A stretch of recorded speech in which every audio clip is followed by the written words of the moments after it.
Oke, hari ini kita bahas sebuah kasus yang jujur aja bikin merinding sih. Seorang wanita di Wonogiri ditemukan tewas, dikubur lalu dikor di halaman belakang rumah pacarnya. Iya, ini bukan cuma soal kriminal biasa ya. Ada unsur cinta, penolakan, bahkan utang yang katanya jadi motif pembunuhan. Kombinasi yang tragis banget. Korbannya berinisial DAJ dan ditemukan di bawah pohon pit di belakang rumah si pelaku J. Gila ya, pohon pit tempat yang biasa aja jadi saksi bisu tragedi kayak gini. Dan yang bikin lebih ngeri, DH udah hilang hampir 2 minggu sebelum akhirnya ditemukan. Polisi sampai gali satu kuas diameter selama lebih dari 3 jam. Tengah malam pula dari jam 12 sampai jam 3 pagi. Pelakunya, J, ngaku kalau dia ngebunuh karena nggak mau diminta tanggung jawab nikahin korban. Katanya dia udah punya istri dan anak. Tapi juga disebut ada masalah utang 15 juta ke korban. Nah, ini yang menarik. Jadi sebenarnya motifnya lebih kuat di mana? Antara tekanan untuk menikah atau karena utang?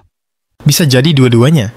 Tapi kalau dilihat dari pengakuannya yang bilang aku udah punya istri dan anak, kelihatannya dia lebih panik karena takut ketahuan atau mungkin kepepet kondisi sosialnya. Tapi kalau kita ngomong soal tekanan sosial, banyak pria yang selingkuh tapi nggak sampai ngebunuh pacarnya sendiri. Apalagi sampai dicor segala. Itu udah niat banget nggak? Nah, itu dia. Proses pembunuhannya juga brutal. DH dicekik, terus jatuh dan kepalanya terbentur, lalu meninggal. Habis itu mayatnya dikubur, dicor, seakan mau menghilangkan jejak total. Nggak kayak tindakan spontan, ini udah ada unsur perencanaan. Dan lokasinya tuh di rumah bapaknya si pelaku, yang katanya jarang dia tempati. Berarti dia milih tempat yang sepi, nggak bakal dicurigai dan bisa kerja tenang.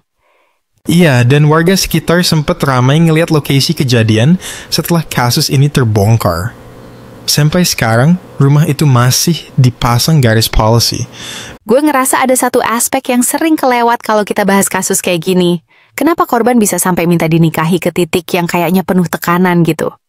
Mungkin ada relasi kuasa, atau korban merasa benar-benar disudutkan? Bisa jadi. Ada banyak faktor. Dari tekanan keluarga, stigma sosial, sampai ketergantungan finansial atau emosional. Sayangnya, malah berujung tragis. Dan belum jelas juga apakah korban sedang hamil waktu itu, meskipun ada dugaan. Nah, ini bikin gue mikir, kita sebagai masyarakat kadang terlalu ngejudge perempuan yang minta tanggung jawab. Tapi nggak cukup menekan laki-laki buat bertanggung jawab. Setuju banget, dan kasus ini harusnya jadi cermin. Nggak cuma soal kriminal, tapi juga tentang relasi yang nggak sehat, komunikasi yang gagal, dan kegagalan kita memahami satu sama lain sebagai manusia. Dan yang paling penting, keadilan harus ditegakkan. Sekarang pelaku udah ditahan dan diperiksa di Polres Wonogiri. Tapi publik juga punya PR besar buat lebih peduli dengan relasi personal di sekitar kita. Kita tutup dengan satu pertanyaan buat kalian, pendengar.